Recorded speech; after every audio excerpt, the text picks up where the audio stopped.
Man, welcome back. Welcome back. You know it's your man, so gotta open the doors up to you. Welcome back to the Pull Up Podcast Show, Season 2, Episode 204, rolling right along. One of the hottest sports podcasts hitting the nation. I told you guys this last year, and we just continue to get bigger and bigger every single week. I got a guest on tonight that's gonna just rock the house. I mean, coming from California, as they say, from Sacktown area, But before I do that and start talking about my special guest, before we do that and get you all pumped up, Val, you know what to do. Drop it.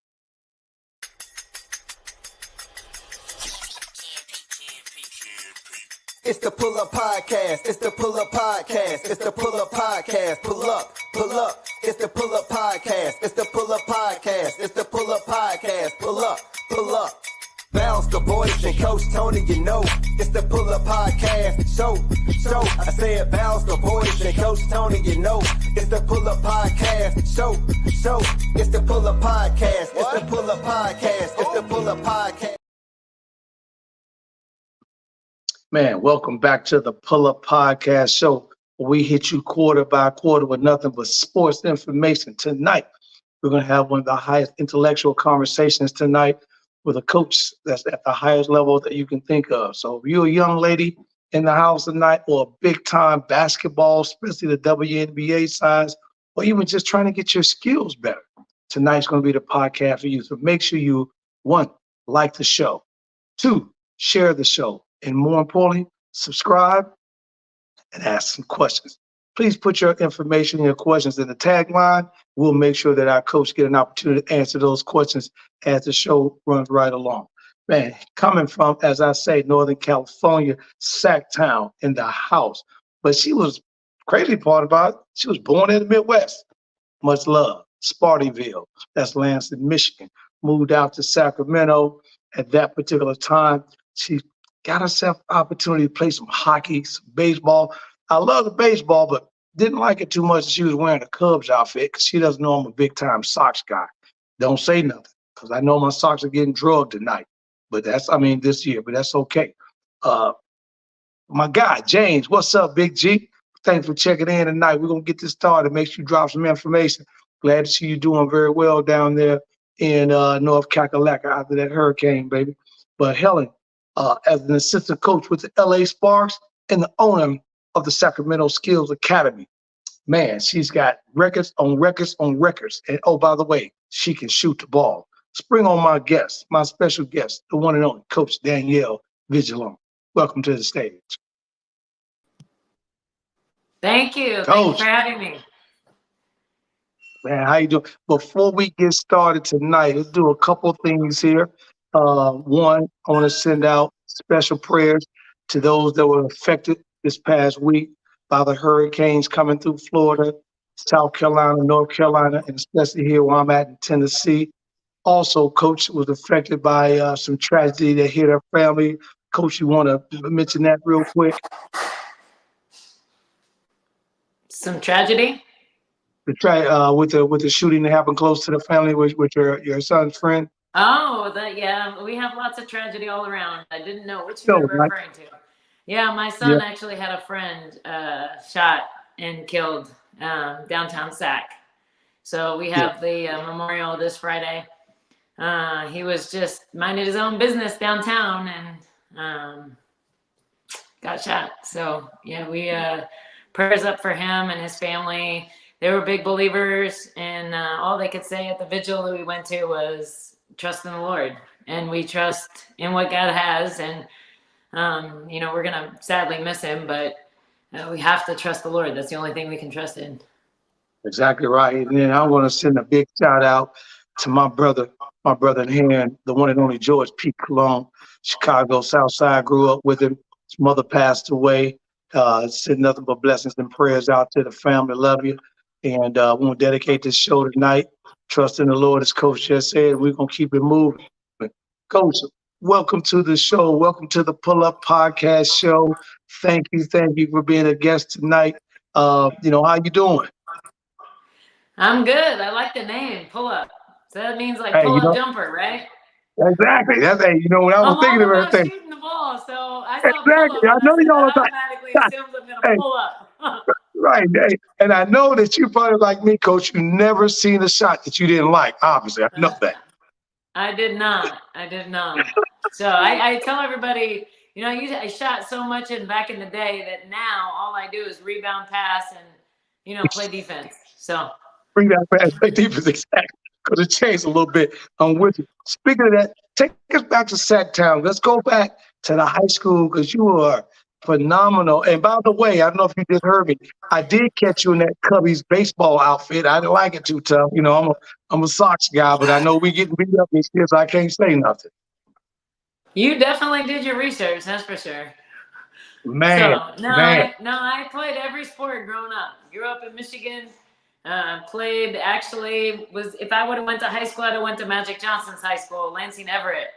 And Okay. kind of funny, full circle, I got to meet him and get to know him through the Sparks. So, God works that way, full circle. But played every sport, basically competitive since I was a kid. I just wanted to beat my brother at anything we could get our hands on.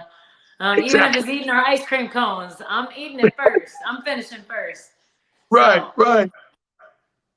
but That's yeah, just amazing. came to Sacramento, moved out when I was 10. My dad was in school to be a lawyer, and he said if he passed the law exam, then in California, he's always wanted to be in California, we would move the whole family out. So that's what he did. All our relatives are everybody on my side is in Michigan and Pennsylvania, and we are in California.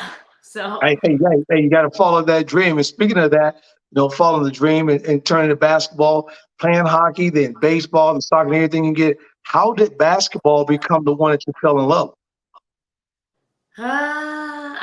it was something that I just loved to do, and I couldn't stop doing it. And I would go in the backyard. My parents got me a hoop on the side of the house, and I would go in the backyard and literally make 500 shots a day. Not shoot 500 shots, make 500 shots.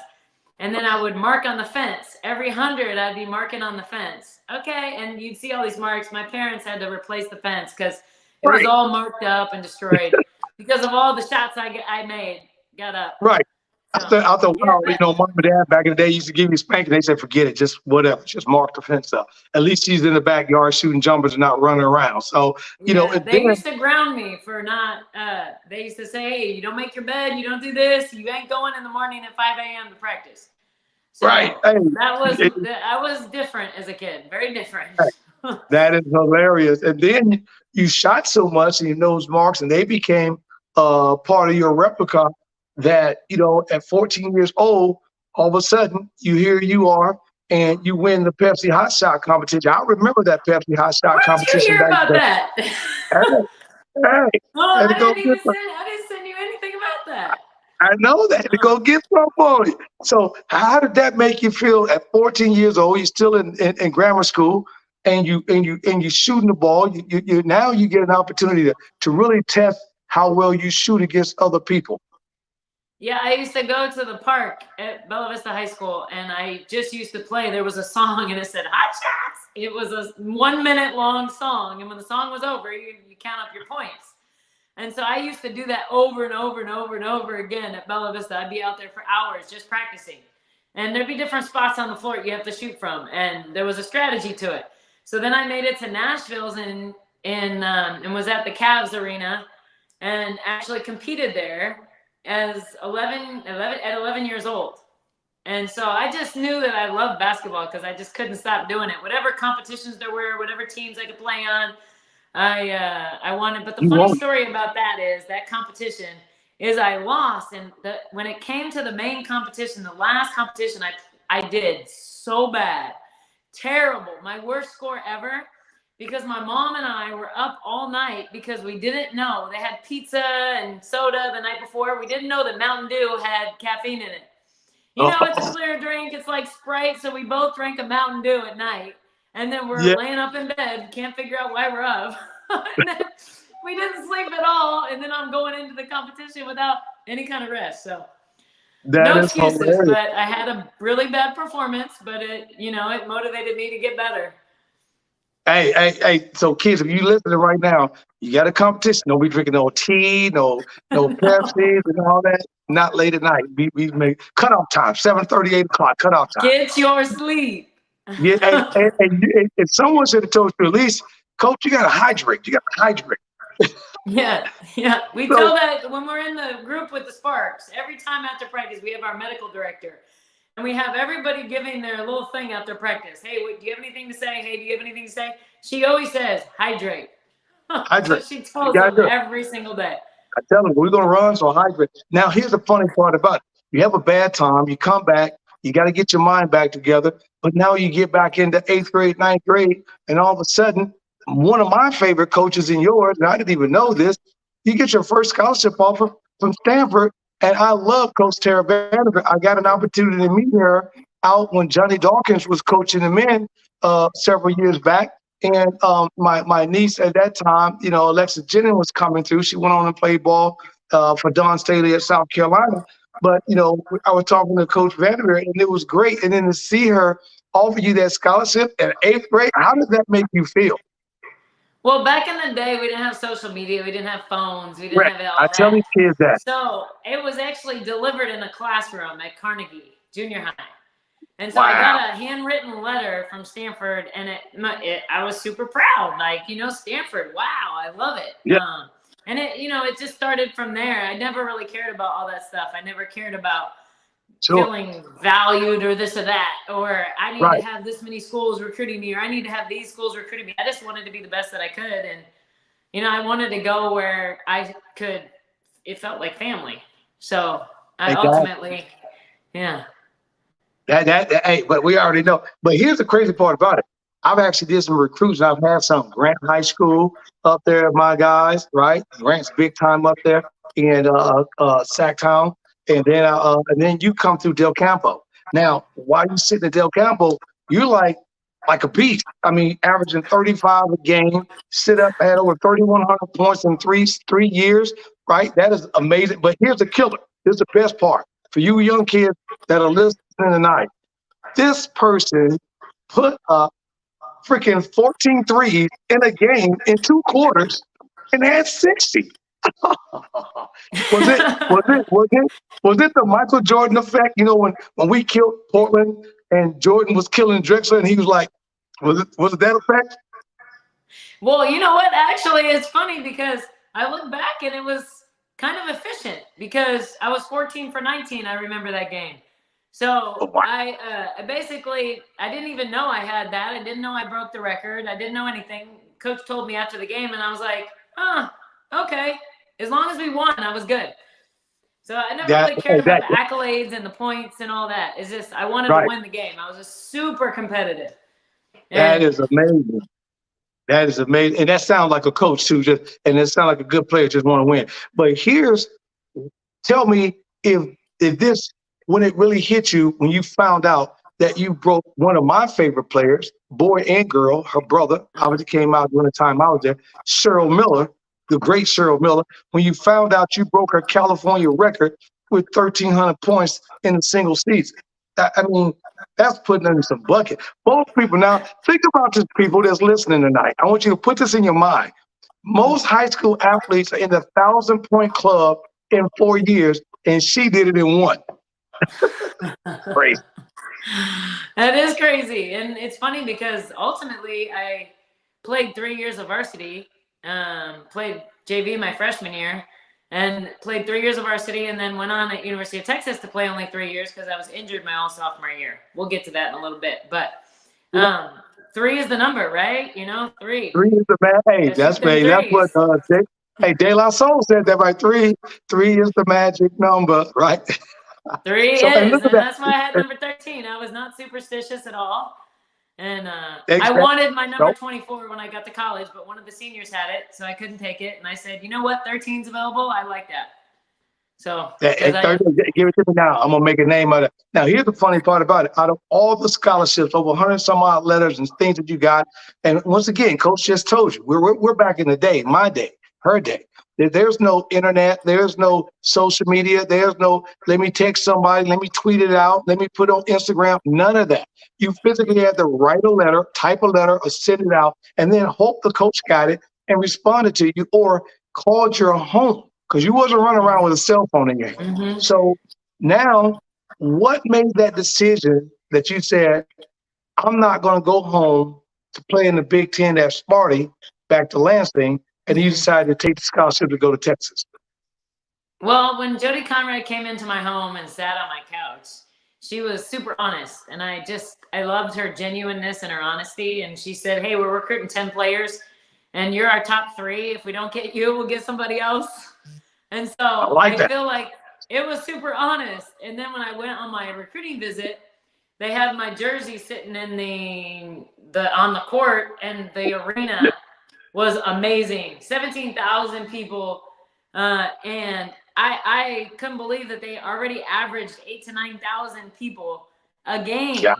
And so I couldn't even fathom that here. I went to a Michigan State game for my first time ever in Michigan. My aunt took me when I was 10. And there wasn't as many people there. And I couldn't imagine playing in front of a crowd of 10,000 people at the Irwin Center. So, ultimately, the night before I was ready to sign, my high school coach, Paul Romig, was there with me. And he said, you know what? You just need to pick where it feels like family and where you feel like if you got injured and couldn't play basketball again, where would you want to be?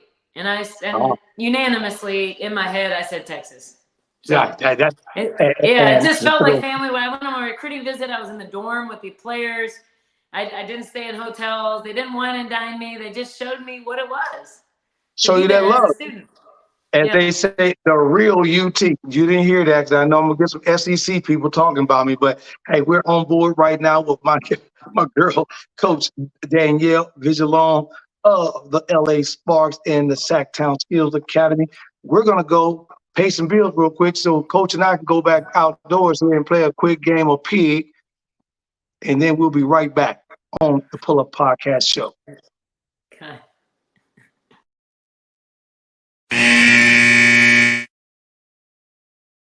Are you a small business owner looking to grow? Introducing the KeySpot mobile app. I'm Cynthia McAllister, owner of the IT company Quality SAP. Since 2016, we have been supporting small businesses and help them promote and share their businesses, services, and events across the country. KeySpot is more than just an app. We are a network providing community. KeySpot, connecting communities and supporting small businesses.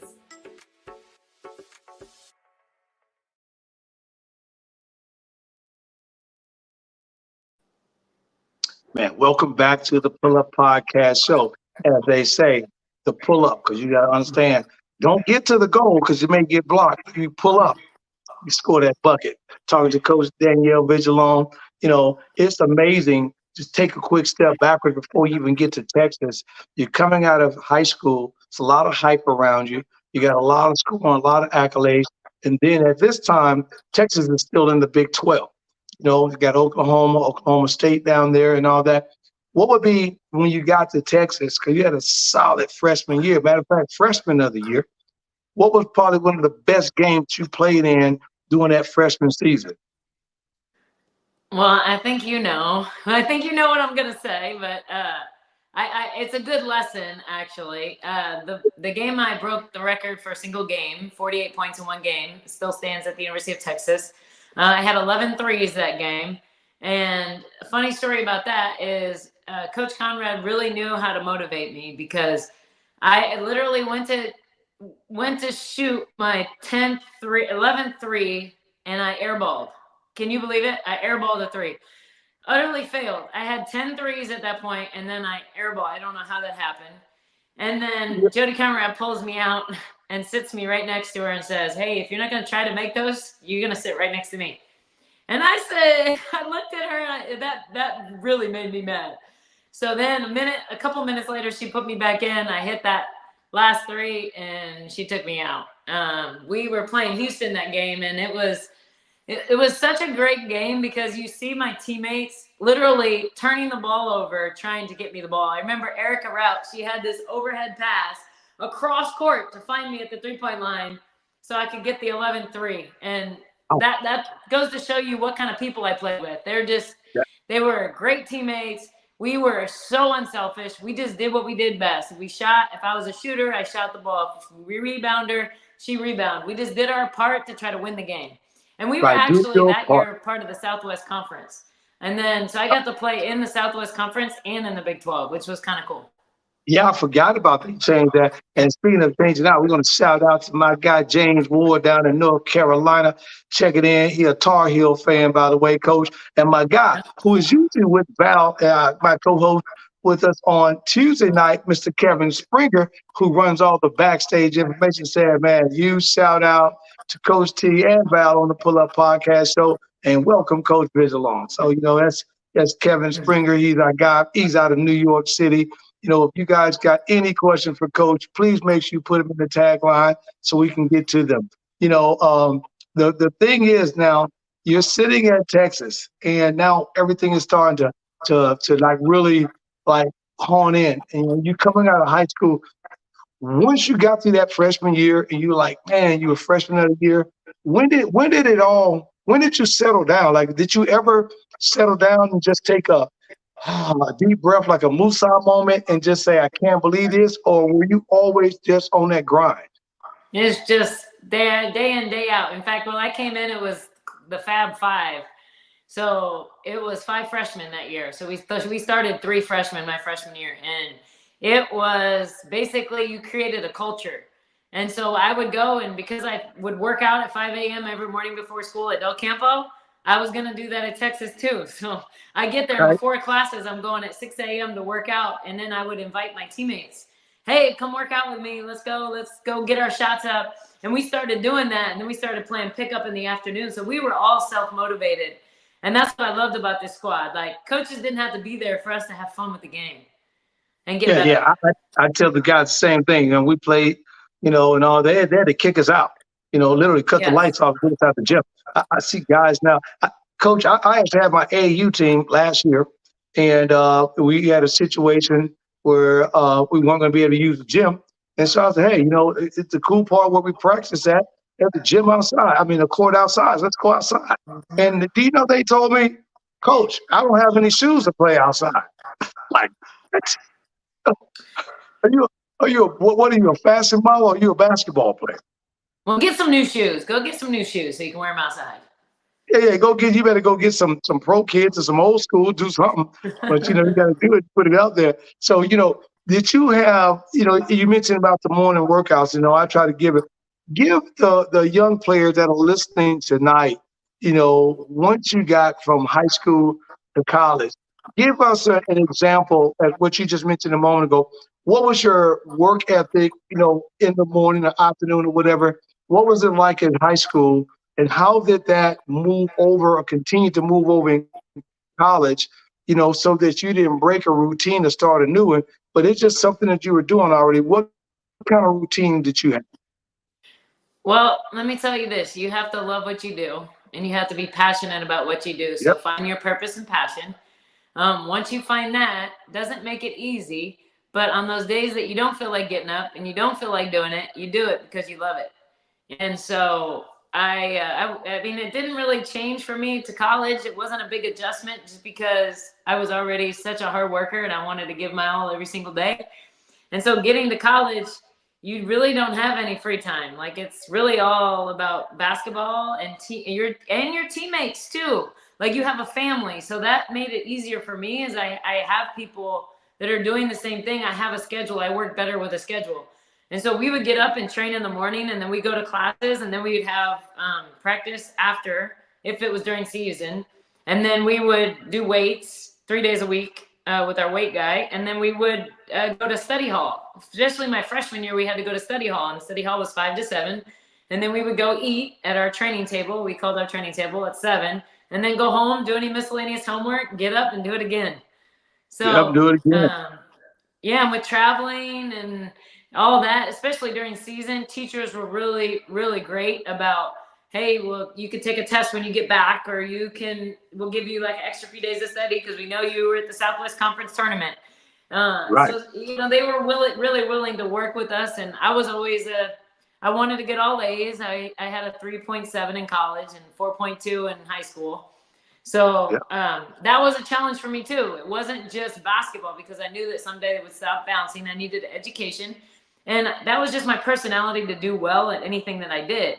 So if I'm playing basketball, if it's your personality, it's built in, you're going to do well at anything you do, anything you put your mind to. And Exactly. so, That's wonderful. That's the best thing that I can tell you. And I coaching at a high school right now, all girls, train 2,000 or 3,000 kids, and came through my hand in the last 20, 25 years, kind of like yourself, when I'm looking at that. And what kills me is that I'm telling my young players to get in the weight room, telling them to get up and go work on their game. Don't worry about that teammate. If that teammate's not going to do it, then you go do it. Because at the end of the day, there's going to become a time in your career that you're going to hit a fork in the road. You can have the best friend that you can have in the world, but you're going to hit that fork in the road. And at that fork in the road, it's going to go left and it's going to go right. Sometimes the fork takes both of you, but majority of the time, that fork splits you. And you can always rekindle on the backside of that fork. But are you ready right now? And like you said, and getting up in the morning and what you did in high school, just translated over to college. The only thing that you add on, like you said, with the high intensity of travel, because it's college basketball, obviously. But you're the epitome of a student athlete. It wasn't like you got to school and now you got a 2.2 or 2.0 or a 1.9. You're filling out. You got to be with a tutor. You knew what the situation was to be a high level athlete, and that's just awful. Absolutely. And I would tell all your players too, like all the young generation, is don't listen to what others have to say. And sometimes if it's negative, you don't want to let negativity in, because in high school, I had a lot of media say that I couldn't be successful in college. I wasn't quick enough, wasn't strong enough, wasn't tall enough, wasn't whatever enough. And so I went into college thinking, okay, I'm going to show you. But it was more of a motivation than discouraging. But then also, when people would see me at 6 a.m. in the morning, 5 a.m. in the morning, they would look in the gym doors in the windows and they would kind of make fun of me. Like, oh, there she is again, working out. What does she think? What is she thinking? And it was funny because at that moment I was saying, hey, you know what? If I give it my all now, I'm going to be later in life exactly where I want to be. Because if you work this moment, the next moment you're going to work the same and you're going to create a lifestyle. And so I am where I want to be. I'm exactly where God has me in his purpose. And so I attribute that to back in the day when I started and God gave me the passion for basketball and the work ethic to pursue it. Exactly. And let me tell you guys what God did for her. God not only did the opening of doors, but through the freshman, through the sophomore, through the junior, even through the injury, there's a little bitty league that was called the WNBA, upstart during the time 1997-98, and they only invited 15 college kids, 15. And you're looking at one of them right now that was invited to a nationwide player combine. Man, how did that make you feel that now everything from Del Campo to Texas to the hard work to the classroom, and now your name is being called up to this elite league that we're now forming, that down the road, you see 25, 26 seasons later, is starting to form into a huge thing for women's basketball. How did that make you feel back then during that time frame? Well, I would attribute it to my sophomore year at Texas. I'll start off with explaining that. I didn't play at all because I had a bone spur in my foot, and I came back from the bone spur and then had a stress fracture. So I'd already played 3 or 4 games. Super discouraging because I had to sit there and watch everyone play. My motto was work hard and good things will come. Well, I couldn't work hard. That's something that I loved. My identity was in basketball. So if basketball was good, I was good. If basketball wasn't good, I wasn't good. And so always living on a roller coaster. And it was hard that year to deal with adversity, but I started going to Fellowship of Christian Athletes. My friend Amy Smith brought me to Fellowship of Christian Athletes, and the guy was up there speaking. Anybody feel empty right now like that? They've lost hope, and you can give your life to Jesus. And I didn't know what that really meant at the time, but I did it. And that was the best decision I've ever made in my life. And not that it's a decision, I guess, because he chose me. He chose to come into my heart and change my heart. And so I attribute all my life beyond that to him. And it just gave me a different kind of love and grace and work ethic, honestly, because I'm working for something bigger. I'm more graceful with teammates and people around me. I'm more loving. It's less about me. And so going into, I guess, at the end of my senior year, I was wondering if I would be drafted, you know, like from this combine. I was wondering if I would be invited to this combine. And I was. And I was super, super happy. And the funny thing is that at the combine was Reagan Scott, who went to Colorado, who's now the GM for the Sparks. So at the beginning of the season, this picture was going around, me and her there, and she sent it to the coaching staff and everything, and it was a big joke. But it was because we look so young. Right. And so, you know, it comes all around. My life is all about it coming back and all around and relationships. And so relationships created at that combine are still relationships today. Relationships in high school at Texas, still relationships today. So that little ball and God has created so many relationships for my life. And those are the most important things. We don't remember the accolades. We don't remember, you know, what plays we ran or what drills we did, but we remember the people in our lives. Exactly. And how they made us feel. So like at the combine, I was super excited, but I did not get drafted. So I went and tried out in Sacramento and Utah at that year, and I made it in Sacramento. So they said, you don't have to go to Utah. We're keeping you. But I went anyway, just for the heck of it. Right. And so it was a 3-day tryout, though, and I think they just wanted to know who was still standing, like who had the best work ethic, because we literally went 3 hours in the morning, 3 hours in the afternoon, and 2 hours at night for the first day. And I think the second day, and then the third day we had morning and then afternoon. And they narrowed it down to 20 players in the afternoon. So we were playing full court in the afternoon. And myself and Carissa Yason for Purdue, she made it. And so we actually were the last two added on to the Monarchs that year in '97. So it was an amazing opportunity. I was just happy to be there. In fact, the other day I was at lunch after church with Ruthie Bolton, who she played the position that I was in. And so we were practicing. We were going against each other every day in practice. And my goal was just to make her better. And so she always jokes around with me, Danny, you were so hard to block your shot. You got your three off so fast.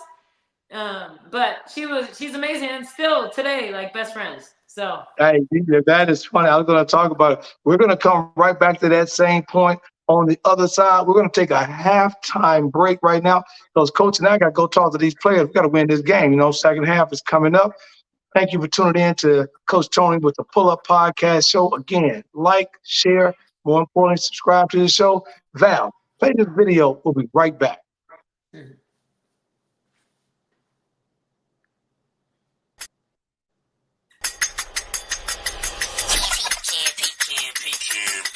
Hey, it's your main man, right back at you. Coming live here from the Rise Studios. And it's your guy talking about what? Pull Up Podcast Show. What is the Pull Up Podcast Show? It's a brand new podcast hitting your airways nationwide, talking everything on sports, from baseball, basketball, hockey, and then I tell you, we're going to have a lot of fun. So make sure if you want your questions answered, you want to have fun talking a lot of sports, make sure you pull up on me because it's the Pull Up Podcast Show. It's the Pull Up Podcast. It's the Pull Up Podcast. It's the Pull Up Podcast. Pull up, pull up. Also, for those that want to learn a little bit more about this right here, oh yeah, that right there, that's the Rise, NIL, talking name, image, and likeness. Those having opportunities, getting paid, you want to tune in to it. The sports show, let's go. It's the Pull Up Podcast show. It's the Pull Up Podcast. It's the Pull Up Podcast. It's the Pull Up Podcast. Pull up. It's the Pull Up Podcast. It's the Pull Up Podcast. It's the Pull Up Podcast. Pull up.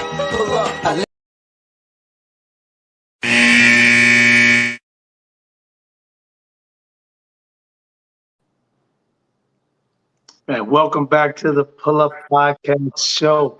One and only Coach Tony and my girl, Coach Danielle Viglione. You know, before we get started, we got a little something for you. Val, you got that video queued up. Let's play this video real quick kind of give the people an in-depth of who we're talking to tonight. I'm a co-owner of Sacramento Skills Academy. We basically train young kids and older kids and grown adults and teach them basketball skills. So we totally believe in developing players on the court and off the court.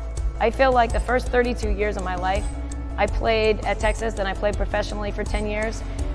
It was more about me. And then I think once I started Sacramento Skills Academy, I think my life became about serving more. And as I grew in my relationship with Christ, I realized that everything is about serving others. If we look at life from that perspective, we can never fail. And I tell kids that you look to be a servant on your team and you can never fail. How can you go out with the attitude of serving somebody else and fail? Your heart is in the right place. I am Danielle Viglione and I play for him.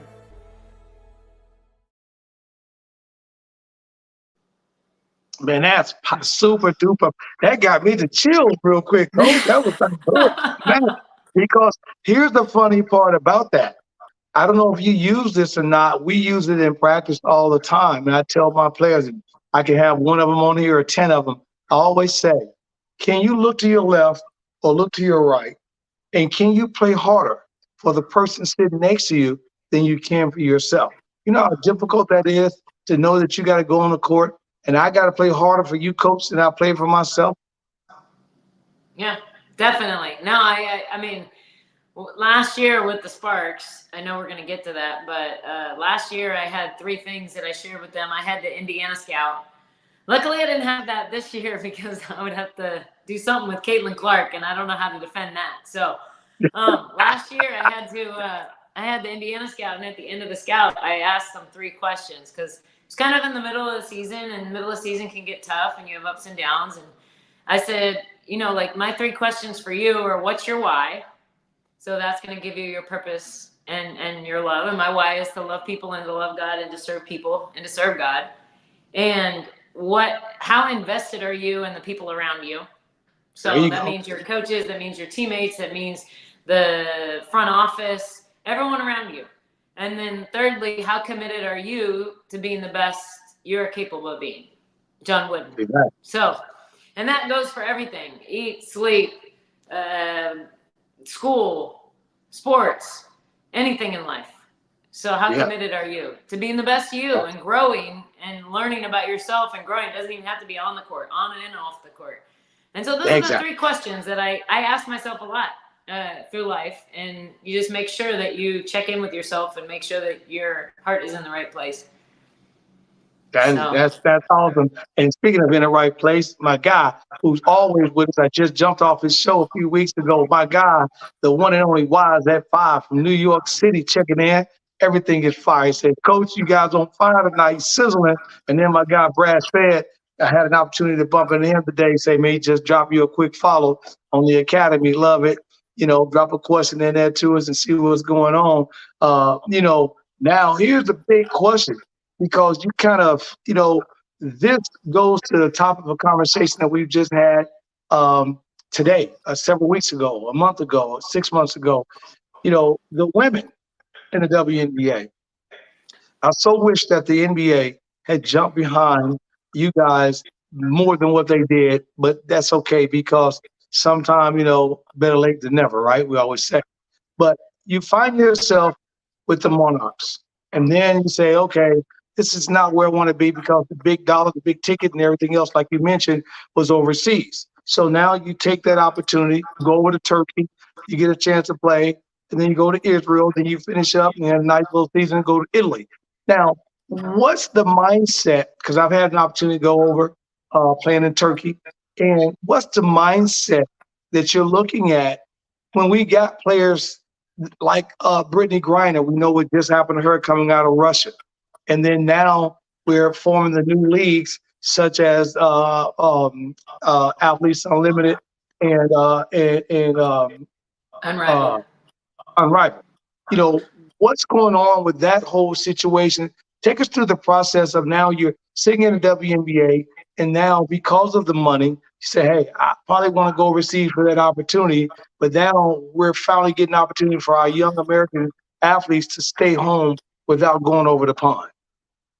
Well, I think the first year in Israel and 2 years in Turkey, 6 years in Italy, I didn't have any social media, nothing. All we had was email, and it was $2 a minute to call home. And so you really had to engross in the culture. You had to engross in the culture, get to know people, and I enjoyed that. I really, really, really did. And after about 10 years, though, it got kind of old from being away from family and friends in the United States and living that life the whole year for 9 years, 10 years. And so I came back. And funny story with that, you probably don't know this. If you do, then I'm very scared right now that you're, I don't know, that you're at my doorstep or something.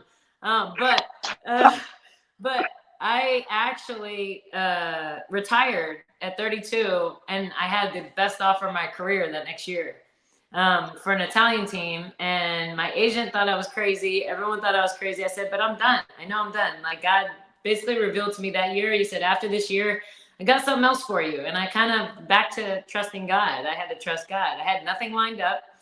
And so when I was 32, I think at 33, so about 6 months of figuring out what I want to do with myself in my life and praying. I got the opportunity, Phil Handy, one of my friends, put my name in for the Bay Area. Yes. Yeah. Coach Handy. So he said, if you want to hire an area manager for Sacramento, you need to hire Danielle. And so I went for my interview, and I've never done an interview before, except for on the court. So I wore my nice sweats, and I get in the interview, and they're trying to convince me to take the job. And so I end up taking the job for Sacramento. Well, they got rid of the program a year later, but asked me if I wanted to use their gyms. And when I signed that contract, I told you that I was going to get the best contract of my career and the most money I've ever made. And I said, no. Well, I'm never about money. I don't care. I mean, I know that if you're doing the right thing, the money's going to follow. But that year when I signed the contract with 24 Hour Fitness, it was exactly what it was more than my salary would have been overseas. Wow. So it was God just kind of saying, thank you, friend, for being obedient. And so I basically stopped that. They got rid of it a year later. So it gave me a year to build the program. And then they said, do you want to use our gyms as a third party? And that's when we came up with Sacramento Skills Academy.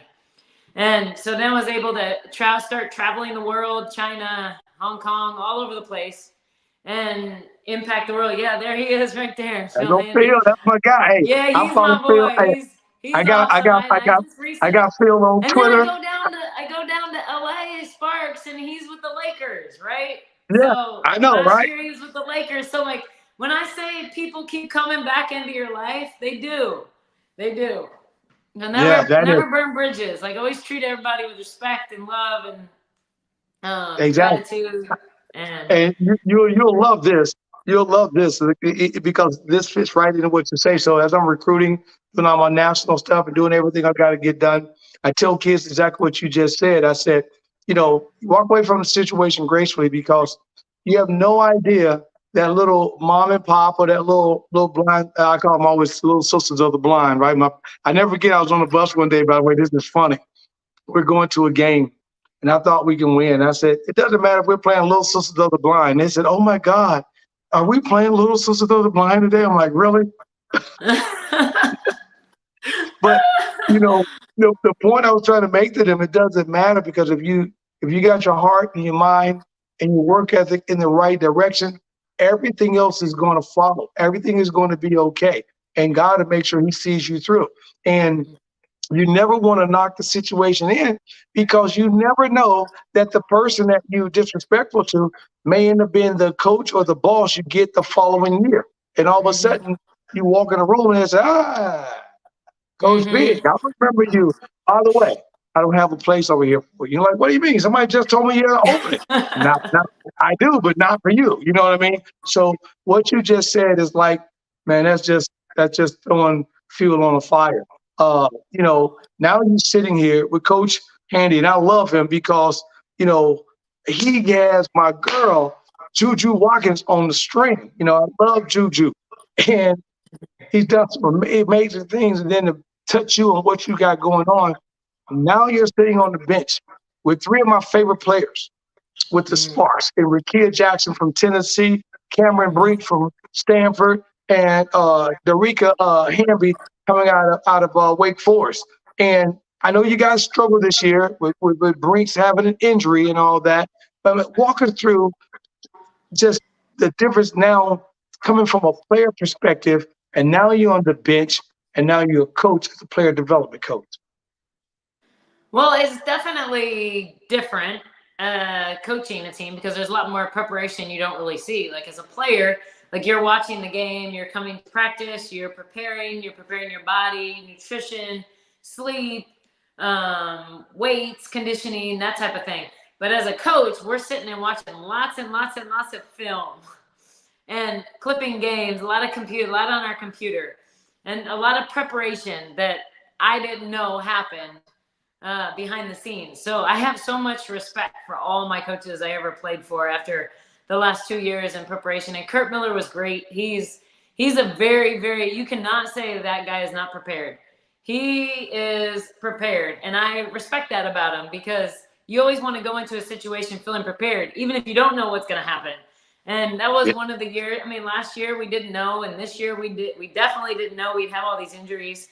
But we had a lot of great moments. We had a lot of team. I mean, it was a great team, great people, great players. And there was a lot of ups and downs, a lot of struggles because of injury. I don't know how many different starting lineups we had. So trying to figure out what was going to work and not work. So, but yeah, Rickea Jackson is amazing. Amazing person. Cameron Brink right here. Amazing person, amazing player. Just wants to grow, just wants to be better. This woman right here, Cameron Brink, will make everyone feel like $1 million. So I remember the day before she actually got injured, we had worked out and she was telling me, hey, I want to start doing this every day. I want to be really, really good. And so then the next day, the next game, she actually did that to her knee. And after that game, we were able to pray together because she said, hey, Dee, will you pray with me? Because I woke up that morning and I just felt off. And I needed to pray for Cameron. And so I did. And it was maybe to protect her even more. But yeah, so she's an amazing player, amazing person. So glad I got the opportunity to meet her. Yeah, Coach. This is Val the Voice Johnson. I see Coach has had some connection issues, but yeah, I think it's amazing that you said that this happened to her, and then you said you wanted to pray together. Like, I sometimes always think that we had Terry Cummins on, and a lot of times he would talk about how he would literally tell people, okay, let's pray, and it would just make their games go better. And he played in the NBA. But how is that when you're able to sit with players that's open and kind of in a way share your faith and let them know, hey, this has happened, this injury is happening, but this doesn't define you as a player. Right. I mean, there's a lot of opportunities. I mean, we all hurt at some level, like every people, because we're all broken.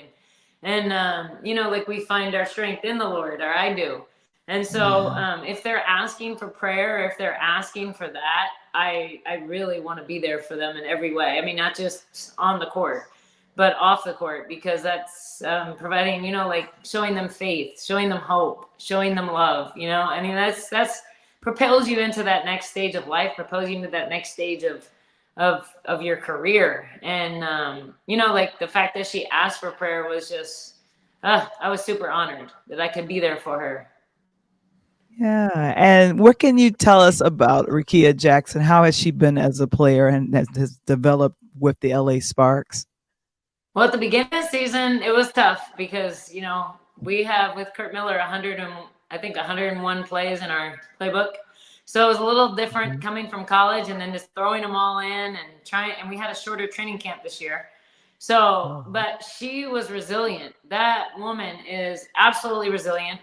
Knows the Lord, great person, very, very, very, very talented. In fact, we would do something that she already does, and she goes and does something else that she probably never worked on, but it just comes up naturally. She's just a talent.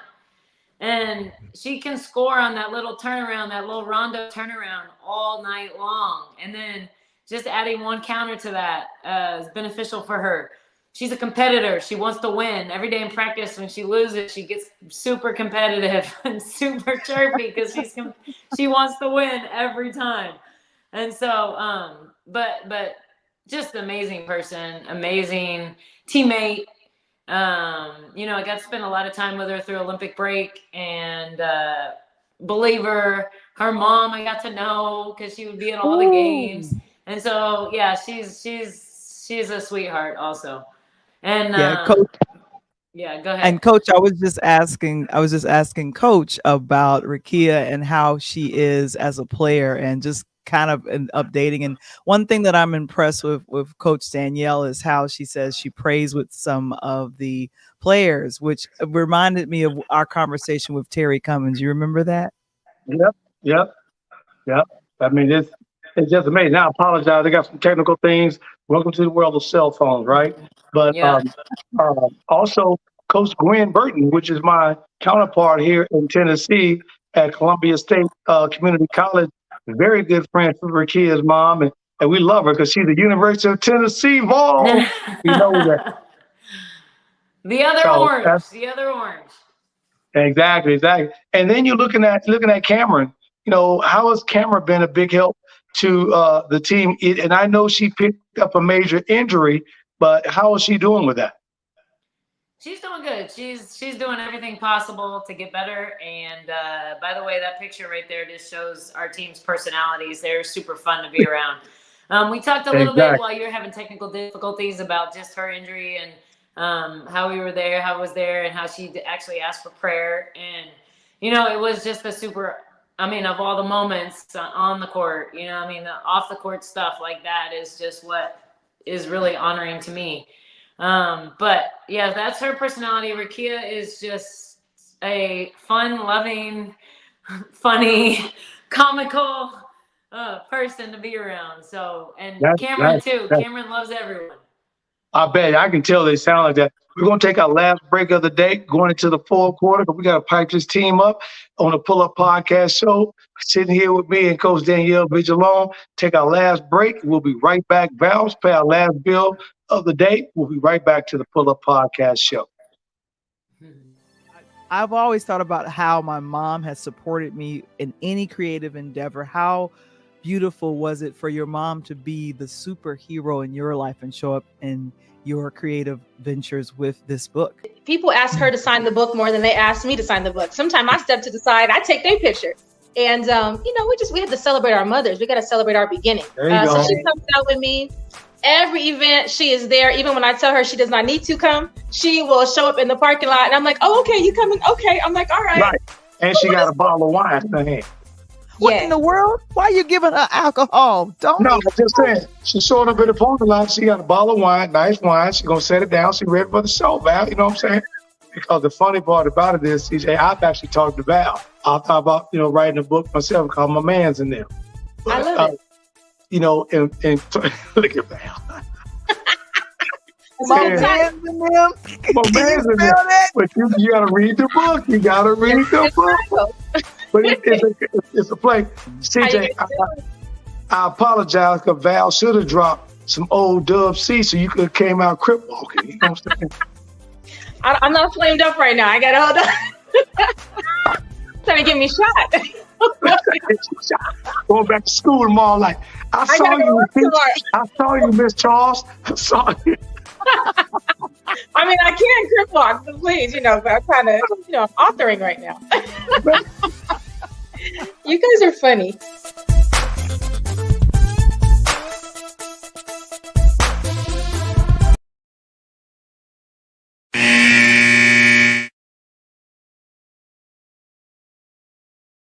Welcome back to the Pull Up Podcast show.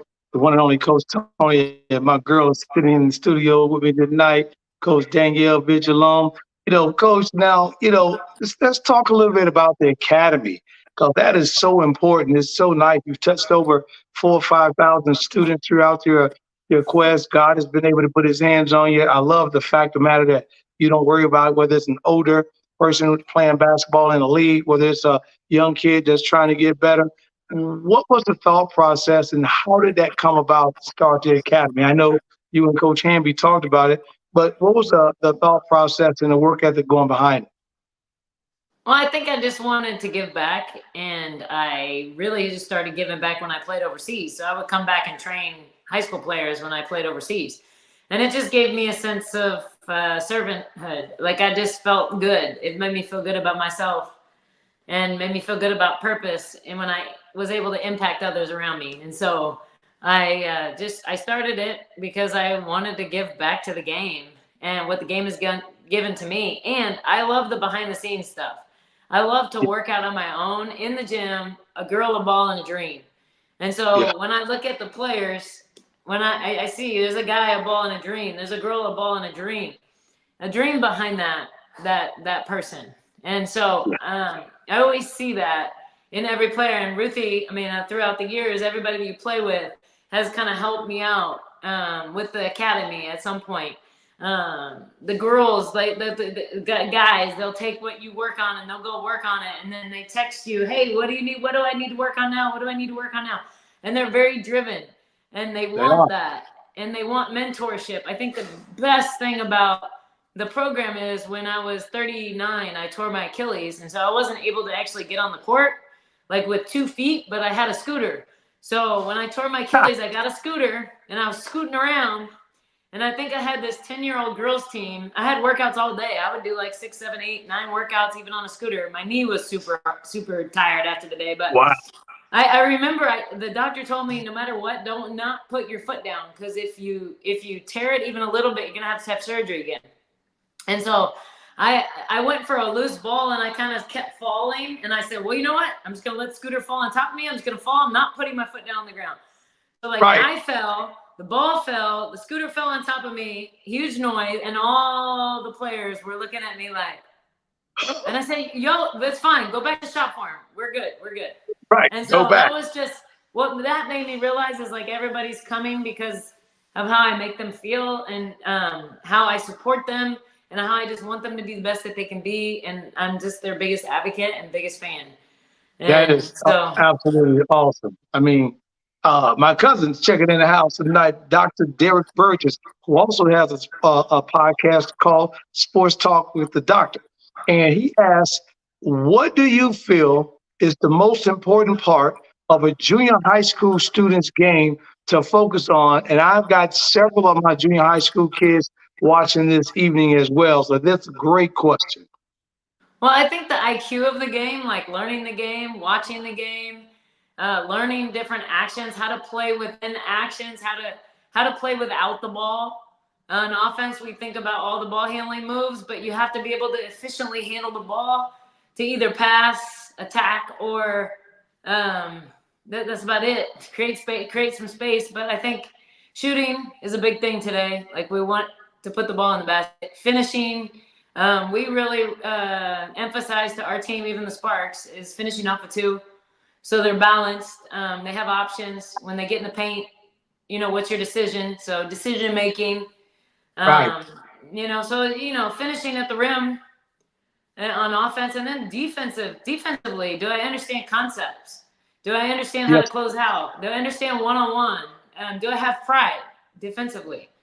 Yes. And there's defensive schemes, team to team. Do I force baseline? Do I force middle? What do we do? What are we doing? But there's some stuff that non-negotiables. Like, let's get in stance. Like, let's sprint to cut somebody off. Let's rebound. Let's box out.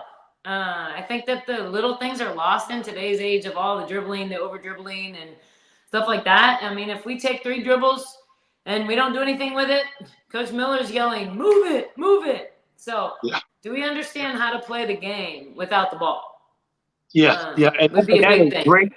That's great that you say that, because I tell my AAU, I've got a couple coaches that work on some things, and they work on ball handling. And I said, I love you to death, but my guys you're not going to dribble the ball that much. You're going to dribble the ball less. I said, when you watch a good college basketball game on TV, do you hear more boom, boom, boom, or do you hear more squeak, squeak, squeak? You hear more squeak, squeak, squeak. The shoes moving versus the ball. If the ball's moving in the air, you're doing great, which is it's so funny. Now, I love several of your drills. I took that 2-ball drill that you got with the chairs. I changed a couple of things, and man, I put my girls through it, and they were going nuts. And when I was able to take the second ball out of their hand and made them go through the same drill, same chairs with just one ball, they were like, oh my God, I feel so much different because it was a mindset. So I appreciate the things that you've done. Now, here's the big question. Out of all the stuff, the skills, the person who I look at who's just like you, who doesn't care, who sits in the gym, who does everything you do or have done, is Caitlin Clark. How was it to sit on the sideline and watch her go to work and say, oh my God, I'm watching the mini me? Well, the thing I can appreciate about her is, you know, when she talks, her dad made her work on her shot form. Like, he wouldn't let her go back to the 3 till a certain age. And I think that's where it's at. Everybody thinks you go to the 3-point line, you start shooting. No, you come in and you start shooting shot form and then move back. And all the pros, they kind of understand that concept. Even if I step in the gym at almost 50, I have to like do my shot form before I can even shoot 15-footers. It just feels better. And so I think understanding that, I'm telling you, sitting on that bench and watching Caitlin, she's a competitor. I've never seen, I mean, we have competitors on our team, and everybody talks about how she can shoot and how she has a step back to the left and she can shoot. She's added a little float game. She's added a little floater to her game off a 2, and she can pass that ball. She can, she is, everybody thinks of her as a shooter, but she is a player. She can pass. Now, defensively, you can work on your game a little bit. Like same thing as Rakia. Like Rakia, beginning of the season was not as good, and she took it offense to it. Like, she's like, no, I'm going to get better. She improved tremendously on defense because she took it as a challenge. And I think Caitlin's the same way. Like, you give her a challenge, she gets really, really competitive, and with the referees and the players and the other players on the court. Yes, her mouth didn't shut down. I think she led the rookies with technicals. Yes. I mean, some of it could be not said, but it's said in the heat of the moment, and it's super competitive, and it's not personal. None of it is personal. You just get in the competition of the moment, and it happens. So but we gonna shake hands at the end of it and walk away. Now, what about then going away from a Caitlin Clark, who's a guard, who shoots like Steph Curry, plays like Steph, handles the ball? As you can say, the one thing about her game is lost is not only the way she drops the ball off on some dimes and got great pocket passes, but she boxes out and she rebounds as well. But then you move over to the double-double queen and Angel Reese. You know, how is that? Because now you match up against a player who's going to neutralize what Cameron was doing, neutralizing basically what Rakia is, because they're playing a little different position. But then she's also sitting in that paint with Darcia, with Hamby and whatnot. Angel Reese is relentless. That is the best word. Relentless on the boards. She will figure out a way to get 4 boards in one possession. Like, she'll miss, she'll get it back. She'll miss, she'll get it back. So I remember one I was watching rewatching a game, and it was I think Erica Wheeler was boxing her out outside the court. Like, literally, she was boxing her out, and they were outside the court. So that's how important it is to box out Angel Reese, because she's going to get that rebound. She just has a knack for the boards, and she's a hard worker, and she's just going to get better. So she's just going to get better in this, and not only that, you got the likes of Juju Watkins coming. You got the likes of my girl coming out of UConn. I mean, the talent is going to continue to come. I wish that the WNBA or the NBA or the people thereof finally pay these women their just due. The grandmama of them all is Asia Wilson. Here it is. She is a complete beast. She has a complete game, worthy of the MVP. And then they hand her an MVP check with $15,000, $16,000. I'm like, what? Come on now. Come on. Yeah, man. With Asia, you go against Asia, you go into the game, and it basically you just have to say Asia's gonna get hers. So don't get hers. Like, do you it. just have to try to stop everyone else, but then everyone else is Kelsey Plum and Right. Chelsea like, Gray. And I love, and my girl is Chelsea Gray because she has brought the playground back to the WNBA. I mean, the no looks. The other night in the game, I seen Chelsea Gray come and Asia didn't even break yet, and she spun a bounce pass. I don't know if you've seen it around the defender, and they're looking down the court, and Asia picks it up and lays it up. I'm like, oh my God, that's just next level. And I'm definitely trying to get Chelsea Gray on here. We were talking a little bit, so I'm about to reach out to some of your people. We got to get some of these guys. I definitely want to get with kids, some other guys on here. But the thing is, here's the big question someone asked: how do you develop the championship mindset? Because the Las Vegas Aces kind of have that. They're up to do something that haven't been done in three-peat. They got their work cut out. New York is not going to let them down. Brianna Stewart is a beast. She's tall. She can shoot it. She's inside out. And then you got to go to Nafisha and these guys, and she's playing lights out with Minnesota Lynx. So they don't have an easy road. Do you think that the Aces can three-peat, or who do you have coming out this year? Oh, gosh, I don't know. I mean, all those players you mentioned are defensive players of the year. Like, Nafisa Collier got defensive player of the year, and Dejanay's playing for Connecticut. She got defensive, and most improved player this year. So I think Connecticut's pretty tough too in the running. It's gonna be a battle. It is gonna be a battle. And I always tell my husband always asks, like, who do you think? Who do you think? And everybody asks me, who do you think? I said, whoever's healthy is gonna win. Like whoever's most healthy and most rested is gonna win. Whoever did those 3-day workouts at 6 hours, they're gonna win. Yeah. So that is amazing. And the crazy part about it is that what I like this year. Val and I was talking about it. The WNBA did something totally different this year, and they charged to get into the draft, and they're looking to do some bigger things like that. I really love the fact that these girls are really great. You know what I love about what the WNBA has done versus the men is they've created the pregame fashion show. And oh my God, to see Angel Reese and Rakia Jackson and all these women come into these fashionable outfits pregame, that is next level. I mean, that is absolutely phenomenal. And then to see people like Kim Kardashian creating the bra and panty sets, and skins and signing only these WNBA women to contracts to show, that is amazing. And I'm hoping, obviously, you and I didn't get an opportunity to take advantage of the NIL, but that is helping these young women stay in the game, more. Oh yeah, for sure. I always, I was thinking about this the other day. The NBA started way before the WNBA, obviously. So it took the NBA a lot of years to grow and start making money. And so we kind of got a late start because we started in 1997. So if you look at where the NBA started and when they really started bringing in money, it's kind of like the WNBA. So I think this year is a real takeoff because of Angel Reese and Caitlin Clark and a lot of all the players that work so hard and that put on TV a great show and a great game and a great competitiveness and great personalities and great outfits, and it's just the whole thing. I think they deserve a lot of TV time. Yeah, I absolutely love it. And what you said is you're spot on. I did some research on it. The NBA took 25 years. On the 25th, 26th anniversary was when Magic Johnson and Larry Bird came in, 78, 79, 80. And at that time is when Showtime was born.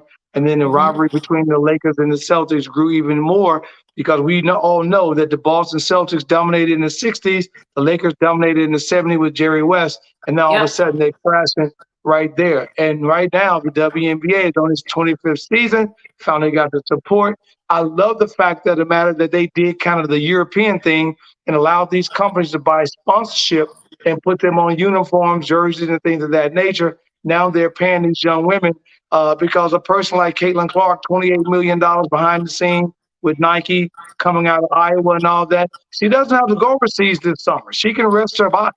And when I'm trying to tell you, when she says she's going to come back vengeance, instead of me going over and getting beat up or playing with Unrivaled or playing with Athletes Unlimited, I can rest all summer and just get in the gym with Steph Curry and work on more things I need to work on and become probably one of the best players the WNBA has ever seen. Absolutely. And Unrivaled is 2.5 months, and AU, Athletes Unlimited, has been going on for, this will be the fourth season. And it's it used to be 6 weeks, and now it's 5 weeks. So it's a way, AU and Unrivaled are two different leagues, but they both provide a way for women to stay in the game and stay in the States. So their families can see them play. It can be televised. They can be marketed. They can be empowered. And so I think that's great. I think both leagues are going to be successful, and I'm excited to see where Unrivaled actually goes, because it'll be an interesting concept with 3-on-3. Yep, yeah, I think so, and I think they're growing. And I'm here in Nashville, and we're going to start January the 5th. Is Athletes Unlimited is coming here, and they're going to add 2 more to make it 5-on-5. So it's going to be interesting. So you and I are going to talk. We're going to be doing some big things together. And I want to get out to the Skills Academy as you run camp. I want to get involved, do some things and all that. So I've got you. And the last thing I got to talk about is you got to tell us, how did it make you feel when you found out you were going into the Sacktown Sports Hall of Fame as an honoree? How was that?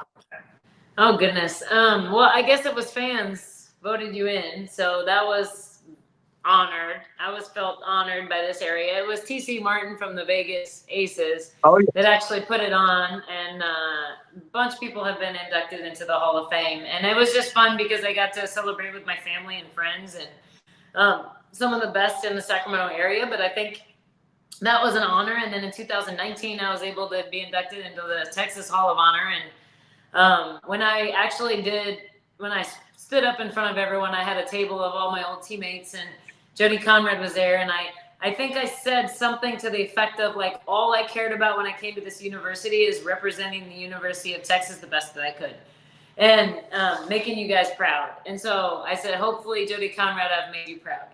And, it's just, that's to represent the University of Texas and to represent Sacramento, not only with basketball, but your character. Giving back to the community, being there for your teammates, creating a culture. You said what wins games is culture. Culture, defense, offense, right? But a big thing that you establish when you're building is culture. And what does your culture look like? I don't know. Those are the questions that we ask. We're creating a different kind of culture, and they're trying to create a different kind of culture in LA. That's awesome. That's awesome. Well, thank you so much tonight, Coach, for tapping in with us. Thank you very much for showing up. This has been the one and only Coach Tony with the Pull Up Podcast Show. Checking in here out of the Rise Studios tonight with Coach Danielle Viglione. We've been sitting here out of the Rise Studios. So make sure if you want to know some more about this, tap into me at www.therisenil.com, where you can find out about balancing brands and athletes, putting them together. Also, tomorrow night, check in with us on the entertainment and music side of the house as we bring you.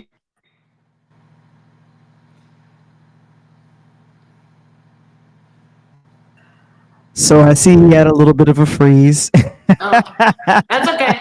I was wondering if anybody has any questions for me too and needs to reach out and has any kind of issues they want to work through or anything, I'm available. They can contact Tony if they have his information, and they can get my information easily. I'm for everything. So however I can help.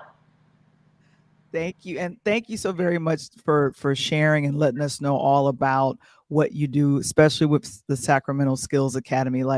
I was extremely impressed with that, and this making sure that we do all of that. Oh my gosh. But what I wanted to make sure that I said before we get out of here is next week, it is Mark Cordiser. He is going to be Tony's guest on next week on the Pull Up Podcast Show. So please make sure that you join us again for that. And of course, oh my goodness, the book that I've written called A DJ Saved My Life is part memoir and part ABCs of starting your own podcast. Go ahead and scan the QR code if you want more information, or visit purelighthouse.media.net to order the book. And on tomorrow night, I know you guys are fans of Power. It's coming to the end, the last The series finale is this coming Friday. So we're going to be talking the show and reviewing some of the things. It's been around for 10 years. So we'll be chatting about that on tomorrow night at 9 Eastern, 8 p.m. Central. Thank you so much for joining us. And of course, thank you, Danielle, for joining us from, oh my gosh, all the way from Cali. Thank you so much for joining us. And of course, it's a Pull Up Podcast show. Thank you for pulling up.